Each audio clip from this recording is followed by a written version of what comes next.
ना यहाँ पे खंबा छू खेलते थे सर। अच्छा, खंबा जो इतने सारे खंबे हैं कोई सा भी, हाँ वो अच्छे से खेल भी सकते होंगे वो। हाँ इतनी बड़ी ज़मीन लग रही है तो हाँ मीनू दी आइस वाटर ही खेलते होंगे यहाँ पे सभी लोग बहुत अच्छे से। सब लोगों को मज़ा आता होगा आइस वाटर खेलने में बस।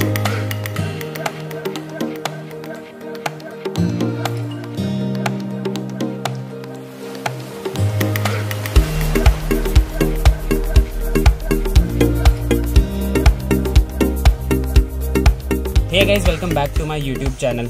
तो आज हम लोग मतलब मैं और मेरी पूरी फैमिली आज हम लोग जाने वाले हैं इंदौर से 90 किलोमीटर दूर एक ऐसी जगह है जो कि बहुत ज़्यादा हिस्टोरिकल प्लेस है, इंदौर से कनेक्टेड है। और इंदौर से 90 किलोमीटर्स होता है और जहाँ से मैं जा रहा हूँ पीथमपुर से, ये पीथमपुर से 70 किलोमीटर्स कुछ पड़ता है। और हम लोग जाएंगे सबसे पहले मुंबई हाईवे पकड़ेंगे, फिर मानपुर से जाके हम लोगों को राइट लेना है। तो ये बहुत ज़्यादा स्पेशल ट्रिप होने वाली है मेरे लिए भी और आप लोग जो मुझे देख रहे हैं आप लोगों के लिए भी। तो please stay tune with me.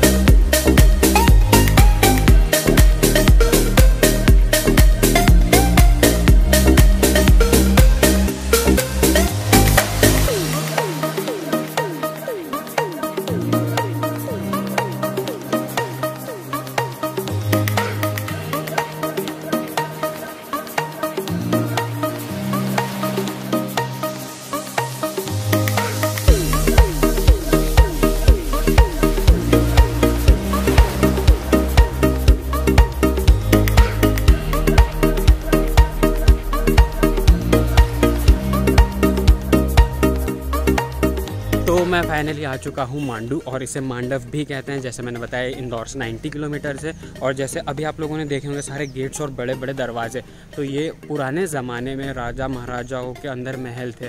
तो जब कभी भी युद्ध हुआ करता था उस समय पर, तो ये जो जितने एक एक गेट देखे हमने, एटलीस्ट 3 गेट्स देखे नीचे से ऊपर तक आने में। तो उस समय जब भी युद्ध होता था तो सबसे पहले वो गेट बाय गेट सारी चीज़ें गेट्स बंद करे जाते थे और ऊपर से जो होता था वो तोप चलती थी, सारी चीज़ें हुआ करती थी।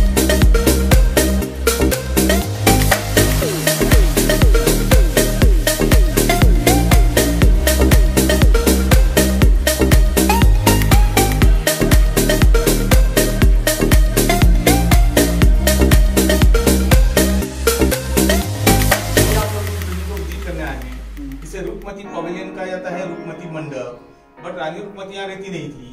यहाँ से 7 किलोमीटर दूर आगे जहाजमहल है। जहाजमहल के अंदर एक साई परिसर नाम की बिल्डिंग है जिसे रॉयल पैलेस कहते हैं। उसके अंदर रानी रूपमती रहा करती थी। रोज ना घोड़ा गाड़ी पालकी द्वारा आना, ऊपर से नर्मदा रिवर के दर्शन करना और दर्शन करके जब वापिस रिटर्न जाती थी नीचे बाज बहादुर पैलेस है, वहाँ पे जाकर उनको कुछ क्लासिकल गीत सुनाना और वापिस जहाजमहल में चले आना। नर्मदा रिवर के दर्शन नहीं करती थी तब तक अनुज जल ग्रहण नहीं करती थी। वो काफी खूबसूरत थी, उनको हर तरह के क्लासिकल गीत आते थे, हर तरह के गीतों में काफी माहिर थी। तो ऐसी थी रानी रूपमती की स्टोरी और बाज बहादुर की स्टोरी। और रानी रूपमती सही में बहुत ज़्यादा म्यूज़िक को पसंद करती थी और इसलिए उनकी यही सबसे बड़ी शर्त थी बाज बहादुर से कि मैं मतलब ऐसा है कि मैं आप लोगों को सिखा दूँगी ये सारी चीज़ें, लेकिन सबसे बड़ी चीज़ यह है कि वो बिना नर्मदा नदी के दर्शन किए कुछ भी खाती पीती नहीं थी। तो इसके कारण इन लोगों ने ये वहाँ पर ये जो 2 पवेलियन है, रानी रूपमती के 2 पवेलियन बनाए ताकि जस्ट इसके पीछे से वो नर्मदा नदी के दर्शन कर सकती है। नर्मदा नदी के दर्शन करने के बाद वो खाना खा के और उन्हें म्यूज़िक सिखाया करती थी उस टाइम पर। और ये बहुत पुरानी है, ये कुछ 1560 के टाइम की बातें हैं। और मैं एकदम कॉर्नर पे खड़ा हूँ मालवा की बाउंड्री पे और ये पूरी रिवर और ये नीचे पूरा निमाड़ क्षेत्र है। और बाकी यहाँ पे बाउंड्री थोड़ी सी बनी हुई, इतना ऐसा एरिया है, लेकिन उसके पीछे पूरा का पूरा खाई है। ये देख सकते हैं जैसे कि आप सभी लोग। तो हम लोग बाज बहादुर महल पहुंच गए हैं। उनका ये महल है, यहाँ अंदर जाने का रास्ता है और ये मेन एंट्रेंस है। और यहाँ पे बहुत सारा अच्छा पानी भरा हुआ है और यहाँ से जो रास्ता है ऊपर जाके रानी रूपमती का महल आता है। तो अभी हम इसमें ऊपर चलते हैं और वहाँ से ऊपर हम महल देखेंगे।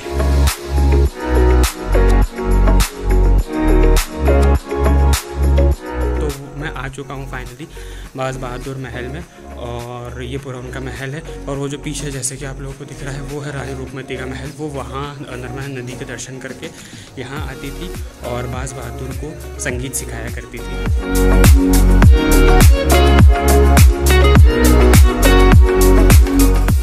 तो अभी हम लोग आ गए हैं जहाज महल पे और ये है टिकट विंडो और 25 रुपीज़ पर पर्सन यहाँ पे टिकट होती है और फॉरेनर्स के लिए 100 रुपीज़ पर पर्सन होती है।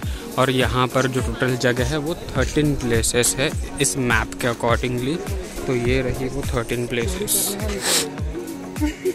तो ये जो मेरे पीछे आप लोगों को दिख रहा है ये पूरा जहाज महल है और इसे जहाज महल इससे बोलते हैं कि ये जहाज के शेप में दिखता है, ये शिप के शेप में प्रॉपरली पूरा दिखता है जैसे कि आप लोग देख सकते हैं। और ये 1469 में बना हुआ था और जब से लेकर अब तक ये ऐसा का ऐसा ही है।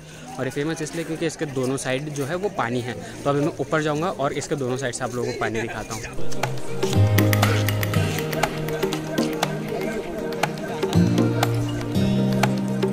ये एकदम हम मिड में खड़े हैं जहाज महल के और एक साइड जैसे वहाँ पे आप लोगों को पानी दिखा। और एक और सबसे अच्छी चीज़ है कि इतना स्टोरेज इन लोगों ने इतना अच्छा महल के अंदर बना के रखा है। और एक साइड ये है पूरा, मैं जहाज महल के ऊपर खड़ा हुआ हूँ और जैसे कि एक साइड पानी में पीछे की साइड है। और अगर आप लोगों को अगर एकदम दूर का नज़र आ रहा होगा तो इसके जस्ट पीछे पूरा का पूरा जो रीजन है वो पूरा दिख रहा है। मतलब ये इतनी ज़्यादा हाइट पे बना के रखा है और उसके बावजूद भी इतना सारा पानी का स्टोरेज अभी किसी भी माउंटेन किसी भी प्लेटू के ऊपर। तो बहुत बड़ी चीज़ होती है यार कि इतनी ऊपर तक ऐसे आके यहाँ पे इन लोगों ने पानी का स्टोर करके रखा है। तो अभी क्या हुआ कि हम लोग अंदर आ रहे थे तो 25 रुपीज़ इंडियंस के लिए थी और 100 रुपीज़ जो थी वो फॉरेनर्स के लिए थे। तो ये भाई का मुँह देख के वो बोलने लग गया भैया यार आप कहाँ से हो, ये सारी चीज़ें पूछने लग गया था। तो फिर इसका हमने लास्ट में आधार कार्ड दिखाया उन लोगों को, तब इसका एड्रेस और सारी चीज़ें सब यहीं की थी, तब जाके उसने 25 रुपीज़ लेके हम लोगों को अंदर आने दिया। वरना भाई तेरा सही में तू फॉरेनर ही दिखता है, आज स्मार्ट भी दिख रहा भाई तू सही में।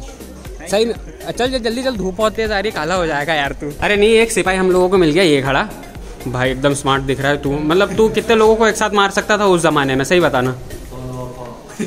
कौन सा ये तेरी ब्लू तलवार से भाई?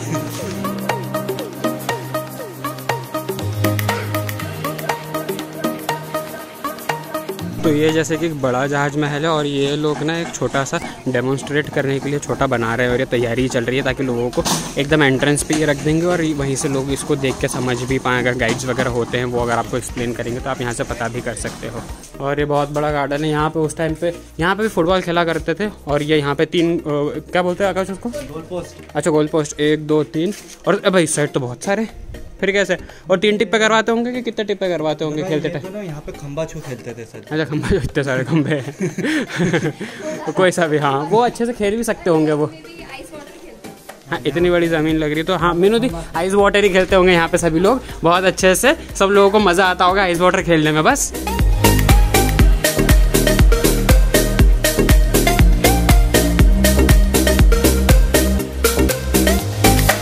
तो हम लोगों ने पूरा मांडू कवर कर लिया और मांडू का नाम मांडव भी है, इसे मांडव भी कहते हैं और ये मालवा रीजन में आता है। और मालवा जैसे ही अब मांडू के बाद जैसे मालवा रीजन ख़त्म होता है वहाँ से निमाड़ रीजन स्टार्ट हो जाता है। बहुत ही अच्छी ट्रिप रही हम लोगों की और बहुत सारे मॉन्यूमेंट्स और बहुत सारी ऐसी यहाँ पे अच्छी अच्छी जगह हैं। मतलब एक ट्रिप तो आप लोगों की बनती है मांडव की यार, आप लोग आराम से लगाइए एक ट्रिप और अच्छी अच्छी जगह हैं। और किसी किसी जगह पे आप गाइड कर सकते हैं, जैसे कि मैंने वहाँ पे रानी रूपमती महल में किया था क्योंकि मुझे रूपमती का पूरी हिस्ट्री जानने का बहुत ज़्यादा इंटरेस्ट है तो इसके कारण मैंने वहाँ पे गाइड किया था। बाकी अगर आप जहाज महल आते हैं तो जहाज महल के अंदर ऐसा है कि आपको हर जगह जगह पर पॉइंट्स दिख जाएंगे कि आप कहाँ जाना है, कहाँ पे कौन सी चीज़ें हैं। तो वहाँ पे आप गाइड लेने की आपको कोई ज़रूरत नहीं है। तो बस जहाज महल ये मेरा आखिरी स्पॉट है। अब यहाँ से हम जाएंगे घर और अगर उसके पहले हम लोगों को मिला एक सनसेट पॉइंट तो हम वाली चीज़ ज़रूर कवर करेंगे। So thank you so much guys for watching this vlog. अगर आप लोगों को पसंद आया तो प्लीज़ लाइक करिए, शेयर करिए एंड सब्सक्राइब करिए। और ऐसी जगह पे मैं हर वीकेंड पर जाते रहता हूँ और इनफैक्ट अभी जाऊँगा भी। तो प्लीज़ बने रहिए मेरे चैनल के साथ।